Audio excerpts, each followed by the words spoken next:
Welcome back to the K-Files. Today we are talking about the 4th season shiptastic episode, Small Potatoes.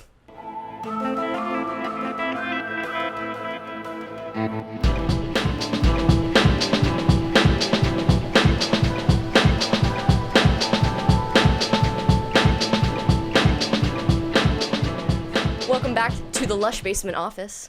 I'm Katie Moeller, your host. You can find me at KMoles on Twitter. And beside me... Hey guys, Crisalia. You can find me on all social medias at Crisalia. And we're talking about Small Potatoes here today. Very good episode. The 4th season romantic comedy. That was very fun to watch, actually, Katie. I'm gonna say it now. That's why I call it a rom-com, because it's lighthearted. Darin Morgan wrote it, who we remember from the miniseries, wrote Mulder and Scully Meet the Were-Monster, which was like a romantic comedy kind of, I guess, too. With a weird I feel like monster. this was more a comedy, though, for sure. Yeah. More cheesy comedy. Well, the stakes were pretty low. You know, the monster wasn't... He was just kind of a, like, shitty guy. He was just lonely, man. The worst thing he did was make love to some married women to give them babies. In a very shady way, though. Yeah, Let's no, not gross. forget I mean, that. super gross, obviously. Like, don't do that, anyone. That's terrible. Yeah. But I'm saying, like, in the scope of the XFiles, rogues gallery, compared to, like... Think of like Donnie Pfaster, you know, like think of like I mean even the natural monsters like the Fluke Man did more damage. It's true. I think about that the guy was teeth cool marks though. And such. That was a lot cooler monster than this episode. I'm sorry to say. Well, you know, but he calls himself Small Potatoes, you know, but I don't think he's Small Potatoes is Darin Morgan's character. What's his name? Help me remember his name. I can't at the moment. Lush Basement Office. Do you have any answers? None at the moment. It'll come to me. Anyway, well, the main character played by Darin Morgan, who is an actor in a few different episodes, actually. He plays I didn't know a few that. key characters. Yeah, I was hoping that he would pop up in Mulder and Scully Meet the Were-Monster somewhere since he wrote it. But alas. But he plays this character, and he calls himself Small Potatoes, and that is, really sad. And actually, he kind of knows it, too, because when he portrays his dad, when he's talking about his dad capitalized on the deformity, on the, whatever the genetic condition was that caused the tail, that caused the muscle striations. And at least wasn't ashamed of it. That was kind of like the dad's point when he was the dad, when the character was the dad. And so that character, he totally discounted his abilities. He could be anyone. He could become anybody. Hey, he chose to be Duchovny, though. Yeah, well, obviously. So, he's a damn good-looking man. Not really. I mean... He's a damn good-looking man. So, but yeah, so he could be anybody, but he really wanted to be loved for himself, as we all do, of course, no matter what our special abilities are. But the problem was that he didn't love himself. He didn't love his special ability. He made fun of it. He made that very well known. He looked down on his dad. He cut his tail off. He didn't want to be that. But then he got mad at other people for not loving him. He got mad at the voice of Babe for not loving him. In case you didn't know that actress... I had no idea. Yes, was the voice of Babe the Pig. That was really, the highlight of the episode for me, to be honest. Yeah. Well, there was a joke in the episode when they were pushing later on in the episode... Or, no, actually, it's in a different episode, in the episode Home. When they're pushing the pigs out of the gate in Home, Scully says, "Bah, ram you." So it was, very Babe season there. Chris Carter really enjoyed Babe, apparently. He was a fan, for sure. Or maybe just the Morgan brothers, actually. But yeah, so that was he called himself Small Potatoes. Nobody else called him that. He did that. Mulder and Scully had to do a lot to catch him. He kind of evaded them very handily. So and they're hard to trick. They've seen a lot. They've been around the basement. They get a little sidetracked sometimes. Yeah. But back to the romance, back to the reason why. Oh, Katie, your favorite part. It is your favorite part. But it's people on the internet got very up in arms recently because Chris Carter called their relationship platonic. And they thought that he meant they were just friends. When we all know, of course, they weren't just friends. They are deeply in love. They share a lifetime of love, a career of love.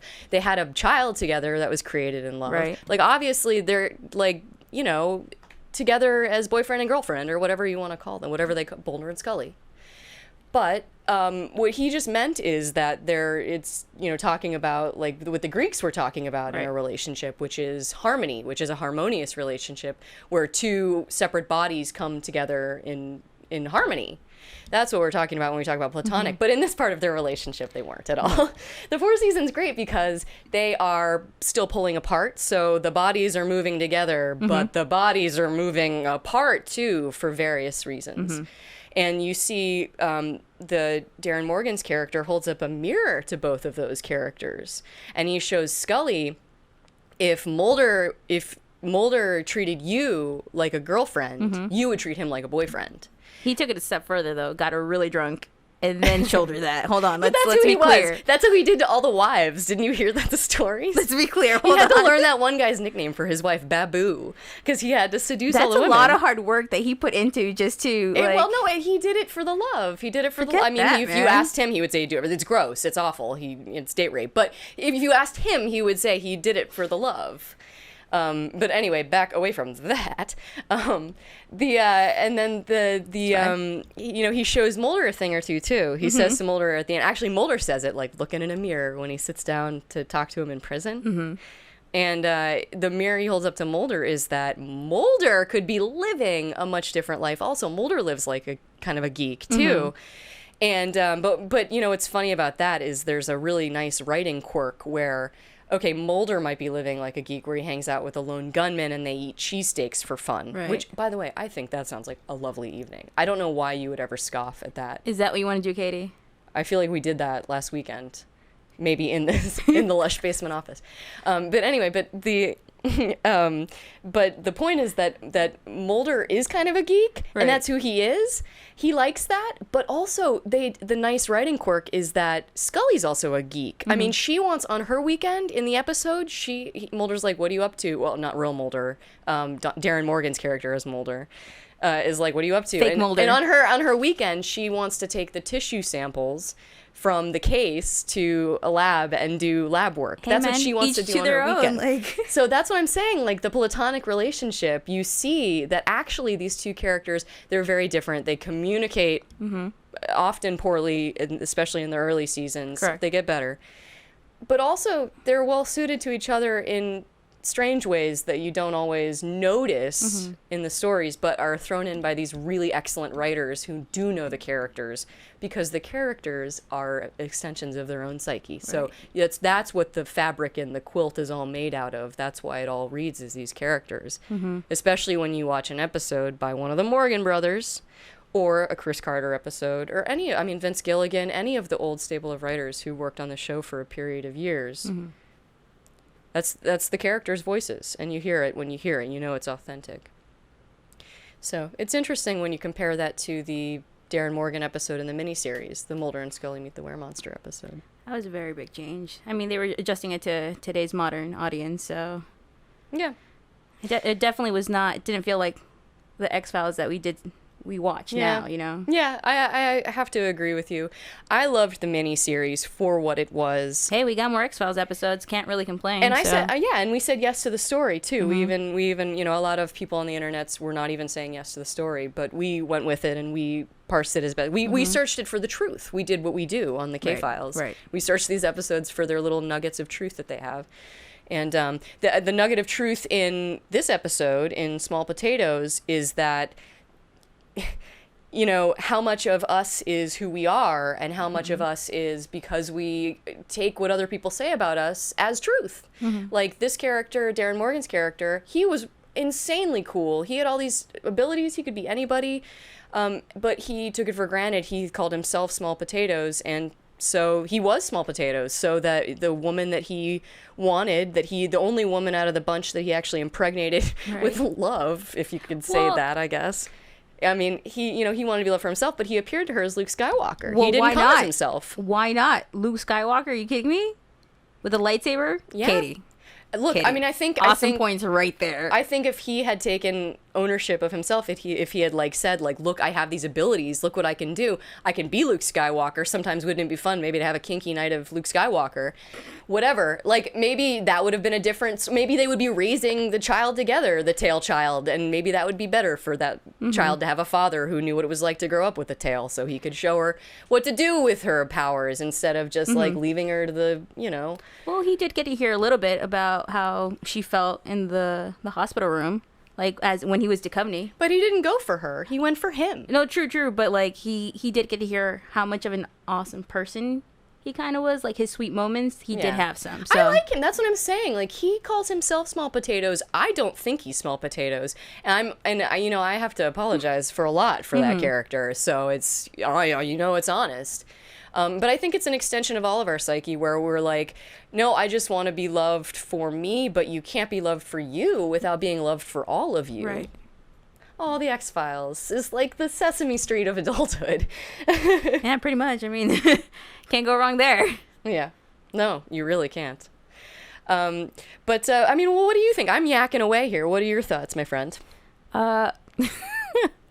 It's fine. You pretty much made all the points. So like, so what do you think about some of the writing was really nice. Some of the sound bites. I really enjoyed seeing Duchovny pretty much portray cool Duchovny, cool Mulder, and then like shy Mulder and stuff, because he pretty much had to portray himself, portraying a character that was portraying like a shy character of himself. Yeah, it's a good point, actually. The actors did get to play some different flavors. It was fun. Yeah, well, we got to see Mulder. We got to see Duchovny doing some different stuff with Mulder where he's trying to be more Darin Morgan-y. The taxi scene? Yeah. You want a piece of this? Mm-hmm. So much good stuff. It's an A+ for me. I love Small Potatoes. It's one of my very favorites, and it's one of the most romantic episodes in the show when you think about it, because it's instantly these two characters could be together if each one of them would just turn to the other and look at the other the way that they did, they would be together. But they weren't ready. You know, that's what it is. Right. That's what it is. I just love how Katie makes it known that they're together no matter what. Well, I just know what the truth is. I just know the truth of the show because now I've watched it so many times. It's just sinking into every fiber of my person. It's always a new excitement with you, Katie. Yeah. It's great. I love it. Oh, well. Just stop. Keep going. So that's it for Small Potatoes. I think this belongs in the canon of best relationship episodes that show the characters in a really special part of their overall arc of the show. Maybe not my favorite for Monster of the Week. No, the monster wasn't really. He was a love monster. He was a trickster monster. He was a, I feel like they could have been more done with that, though. Like you said. Jeez. What did you want him to do? Well, explore more his powers. Like, just... But yeah, for me, not so much the favorite. But for the love, I can see it. I can definitely... For the love. There it is. Jump on. All right, well, that's it for Small Potatoes and the K-Files. Stay tuned to HollywoodRedux.com. We have lots of other content, including a video game podcast called Infinite Grenade Launcher, another podcast about movies called The Writer's Room, and lots coming soon to the site, so please stay with us. Subscribe below, guys. Right there. Click the button. Right there. Click, please.